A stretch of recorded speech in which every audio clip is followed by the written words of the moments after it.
You got introduced as our friend Donald Trump. That's right. Whoopi Goldberg gives you a big hug. Okay, let's stop there. There's a lot of fake news coming up, so we're going to clear some of it up as it happens. These women, they're so stupid. And Joy. Joe Rogan, Elon Musk, and Whoopi Goldberg. A trio you'd never expect to be in the same headline. But here we are, and it's nothing short of explosive. Elon Musk has launched an $80 million lawsuit against Whoopi Goldberg and The View, accusing them of defamation. Saying that I think Elon Musk believes he's president. Wait a second, come on, man, this is too. Breaking news, Elon Musk files an $80 million lawsuit against Whoopi Goldberg. What happens when Elon Musk decides he's had enough of being the target of media narratives? Well, in one of the most shocking moves of the year, Musk has slapped The View and Whoopi Goldberg with an $80 million lawsuit. But that's just the tip of the iceberg. Joe Rogan has entered the fray, calling out Goldberg and her co-hosts in a scathing critique of media hypocrisy and accountability. So, what's the real story here?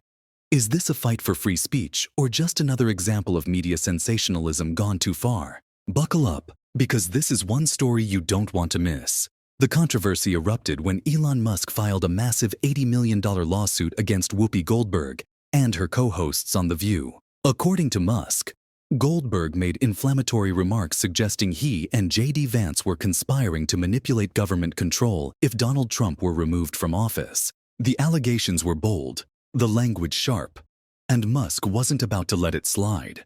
His legal team claims that these statements were baseless, defamatory, and intended to damage his reputation. But Goldberg had a surprising defense. She claims her comments weren't about Musk at all, but about her cat. Yes, her cat. Goldberg insisted that the tripping remark was inspired by her feline companion's antics, not Musk or Vance. I do. Well, you've been calling him vice president. I've called him vice president. I called him president because I don't know what JD is doing. I hardly ever. I don't remember the last time we even talked about JD. You're right. He's planning the presidency when they get rid of Trump.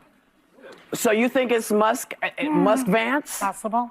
But when you have deliberate, concerted, repeated pushing of hoaxes, you're like, wait a second, come on, man, this is too far. And you're supposed to be the good guys. You're supposed to, and you claim to be the good guys? I'm like, exactly. You're supposed to be the progressives.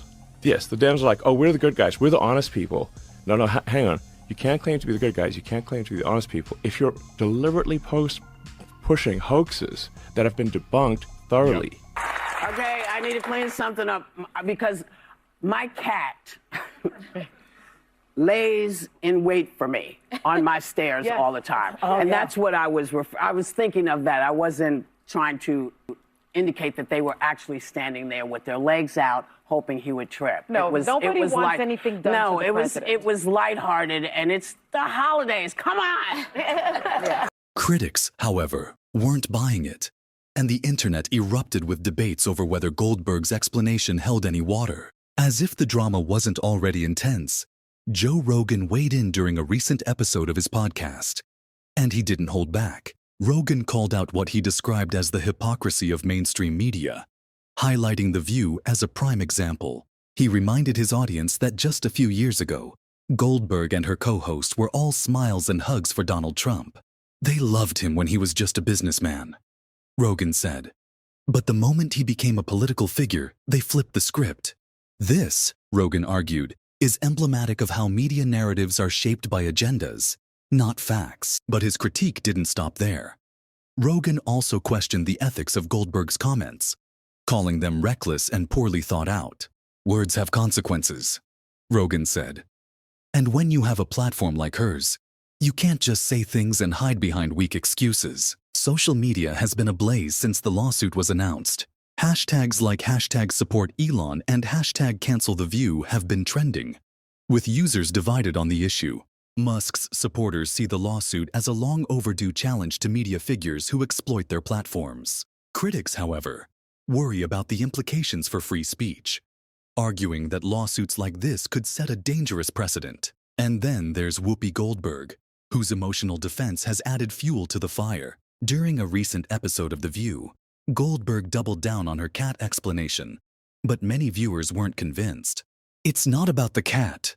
One social media user commented, "It's about accountability." For Musk, this lawsuit is about more than just clearing his name. It's about holding the media accountable. His legal team argues that talk shows like The View often prioritize sensationalism over truth, damaging public trust in the process. Rogan echoed this sentiment, pointing out that Goldberg's comments reflect a broader problem in mainstream media.